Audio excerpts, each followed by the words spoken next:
Oi, gente, graças e paz. Quero aqui refletir contigo bem rápido, com vocês bem rápido. Em 1 Coríntios capítulo 12, versículo 20, que diz: o certo é que há muitos membros, mas um só corpo. Há variedade de pessoas na igreja, mas elas são uma, ou são uma em Cristo. A diversidade de toda tribo, língua e nação.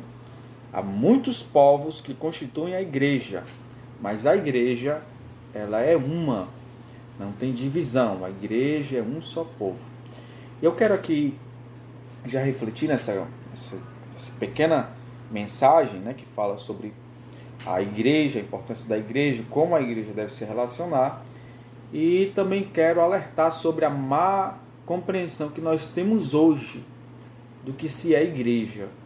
Durante o tempo, durante os anos, essa palavra igreja ela vem tomando um sentido diferente daquele que os nossos pais na fé deixaram. A igreja se tornou até que o próprio Cristo deixou. Jesus deixou bem claro que a igreja seria uma, que ele seria um povo santo, dedicado, assim como também o povo de Israel era no Antigo Testamento. Então a igreja é o povo de Deus. Paulo diz a Timóteo que ela é o fundamento e a coluna da verdade. Está lá em 1 Timóteo, capítulo 3, versículo 15. Paulo diz assim: mas se eu demorar, você saberá como se deve proceder na casa de Deus, que é a igreja do Deus vivo, coluna e fundamento da verdade. Então a igreja é, segundo Paulo, a coluna e o fundamento da verdade. A verdade é Jesus. Jesus é o cabeça da igreja. Mas a igreja é o corpo que manifesta ao mundo a vontade de Deus. Como é que eu sei, aonde é que eu vou ouvir Deus falar? É na igreja. É claro que Deus vai falar através da palavra e pode falar com qualquer pessoa, em qualquer local, se essa pessoa tiver acesso à palavra. Mas o canal que Deus usa hoje, o povo a quem Deus usa hoje para transmitir a sua verdade é a igreja. Os eleitos são a igreja. O povo que Deus escolheu é a igreja. E aqui na carta aos Coríntios, Paulo era um mestre, era um pastor e era um doutor. Ele estava aqui fazendo algumas coisas. Primeiro, ele estava corrigindo alguns erros de interpretação do que era igreja.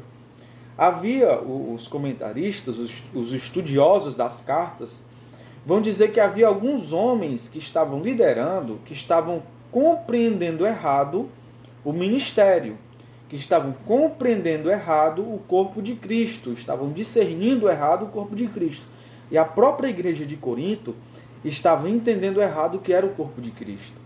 No capítulo 11, Paulo diz que a ceia deles era uma bagunça. Alguns se embebedavam, outros comiam e deixavam os irmãos com fome. No capítulo 6, Paulo chega a dizer que eles iam aos tribunais uns contra os outros. Então, havia ali uma má compreensão, como há hoje, como tem sido disseminado hoje, filosofias humanas que têm adentrado, filosofias mundanas que têm adentrado no seio da igreja, que tem sido apregoado como se fosse a verdade. O egocentrismo. O apóstolo João repreende um indivíduo que estava na igreja chamado Diótrefes. Se eu não me engano é esse nome, Diótrefes. Ele queria a primazia na igreja. Ele queria a individualidade. E o apóstolo João repreende a ele, mostrando que a igreja não é constituída de um indivíduo, não é constituída de uma pessoa, mas ela é constituída de um corpo, de pessoas, de um grupo de pessoas lavadas e remidas pelo sangue. Lá em 3 João, versículo 9, diz assim: escrevi algumas palavras à igreja, mas Diótrefes, que gosta de exercer a primazia entre eles, não nos dá acolhida. Ele não era uma pessoa hospitaleira. Ele não entendia de comunhão, não entendia de mutualidade. Versículo 10. Por isso, quando eu for aí, farei com que se lembre das obras que ele pratica, proferindo contra nós palavras caluniosas. Então, além de ser egocêntrico, além de ser egoísta, ele era uma pessoa rebelde com suas palavras. E a continuação do versículo 10 diz assim: não satisfeito com isso, ele não recebe os irmãos, impede os que querem recebê-los e os expulsa da igreja. Perceba que esse camarada, ele não entende o que é a igreja, ele não entende o que é a hospitalidade, ele não entende o que é acolhimento. E hoje, infelizmente, há muito disso. Pessoas que querem mandar, pessoas que querem ter a primazia. Nós devemos saber que somos importantes, mas nós não somos únicos. Há uma variedade. Deus pode me usar numa área, mas pode te usar em outra área. Deus pode usar uma pessoa numa área específica. Deus talvez não tem propósito com ela em outra área. É claro que pregar a palavra, todos os cristãos, eu creio assim, todos os cristãos de alguma forma devem pregar a palavra, porque isso é um mandamento geral. Mas existem áreas que são específicas. Nem todo crente ele é um pastor. É um chamado específico. Nem todo crente ele é um pregador. É um chamado específico. É algo específico. Mas todo crente ele faz parte do corpo de Cristo. Ele é um membro. E todos os membros têm importância. Paulo vai usar essa analogia do corpo, porque Paulo era um pastor e ele precisava usar exemplos que cativassem a inteligência da igreja. Ele precisava ensinar com ilustrações familiares à igreja. Ele usa o exemplo do corpo. Talvez para mim, para você, que não temos deficiência, não tenha nenhum sentido a ausência de um membro pequeno, ou de um membro que parece ser desonroso. Mas para a pessoa que tem deficiência, um dedo faz total falta.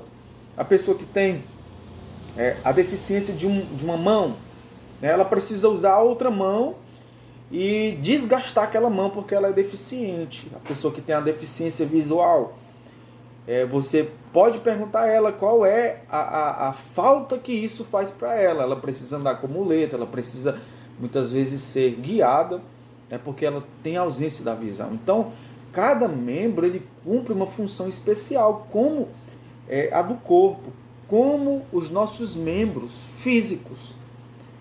Então você deve valorizar o trabalho do outro, você deve valorizar a pregação do outro, você deve valorizar a diferença do outro. Você não, Paulo diz aqui, se eu ouvir disser, porque não sou olho, não sou do corpo, nem por isso deixa de ser do corpo. Fala aqui eu acredito que um tipo de cobiça ao serviço do outro, ao trabalho do outro. Não queira ser o que você não é, seja aquilo que Deus ele quer de você, seja aquilo que Deus escolheu para você. Talvez o seu trabalho é um pouco diferente, o seu trabalho é um pouco menos visto, menos visível, mas isso não desqualifica o seu trabalho para o Senhor. Nem todo mundo, eu repito, nem todo mundo foi chamado ou tem o ministério da pregação. São pessoas específicas. Deus dá, Paulo diz aqui no contexto que Deus dá, o Espírito concede a cada um conforme lhe apraz. É vontade do Espírito. É claro que nós devemos buscar o dom da profecia, devemos buscar assim com zelo, principalmente o de profetizar, mas a vocação de pastor, de evangelista, são vocações específicas. Pregar e ter o ministério de pregação são duas coisas diferentes. Você deve sim pregar, deve buscar salvar vidas através da pregação, mas entenda que para cada um Deus tem um agir específico e todo mundo é importante na igreja. Pedro fala da multiforme graça de Deus, a graça que se manifesta de várias formas. Às vezes, aquele irmão que fica lá na porta, ninguém aplaude ele, ou ninguém ali elogia o trabalho dele, mas se ele não estiver ali, a igreja fica incompleta. É um trabalho que ele está prestando ao Senhor. O irmão Porque muitas vezes ele acolhe os irmãos necessitados. Normalmente são pessoas muito distintas, pessoas raras na igreja, que sempre estão ali presentes quando alguém está doente, quando alguém tem falta de alimento. Mas se aquela pessoa não estiver ali, faz uma falta imensa no seio da igreja. E nem todo mundo tem essa vocação. É claro que nós devemos ajudar. É algo geral. Em geral, todos nós devemos ajudar uns aos outros. Mas existem pessoas que elas são voltadas para aquilo. E é sobre isso que Paulo está falando. Então, que Deus abençoe vocês. É só uma reflexão, mensagem para a tua vida. Que Deus te abençoe. Seja igreja, exerça o seu dom. Não seja negligente com o seu dom. Paulo fala a Timóteo da negligência ao dom que ele tinha. Timóteo tinha um dom pastoral, um dom espiritual. Ele estava sendo negligente. E em Mateus capítulo 25, acho que versículo 14 em diante, fala lá dos 3 servos que receberam talentos. 2 multiplicaram, e um ele escondeu, ele guardou, ele não multiplicou o seu talento, né? Ali o valor que ele havia recebido. Então que você multiplique o presente de Deus que você recebeu, que você transmita graça aos que o ouvem, aos que convivem contigo, para que eles possam receber de Deus também edificação.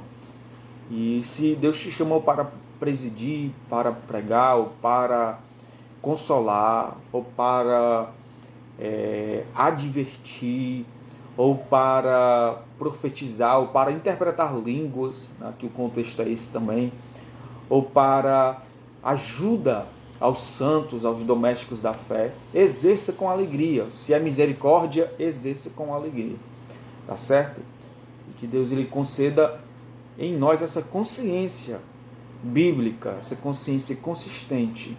O mundo tem lançado as suas filosofias e a gente tem engolido. A gente tem trazido o comportamento, o pensamento, a filosofia do mundo e tentado mistificar, tentado mesclar com a nossa fé. E isso não dá certo. Devemos ser totalmente voltados à palavra e praticantes da palavra, para que a gente seja aí um povo abençoado. Tudo que foi escrito foi para a nossa advertência, para que através das advertências da Bíblia a gente tenha consolação, a gente tenha esperança e sejamos edificados. Que Deus te abençoe. Obrigado por me ouvir. Se você ouviu até o final, obrigado. E tenha um belo dia, uma bela semana. Que Deus te abençoe.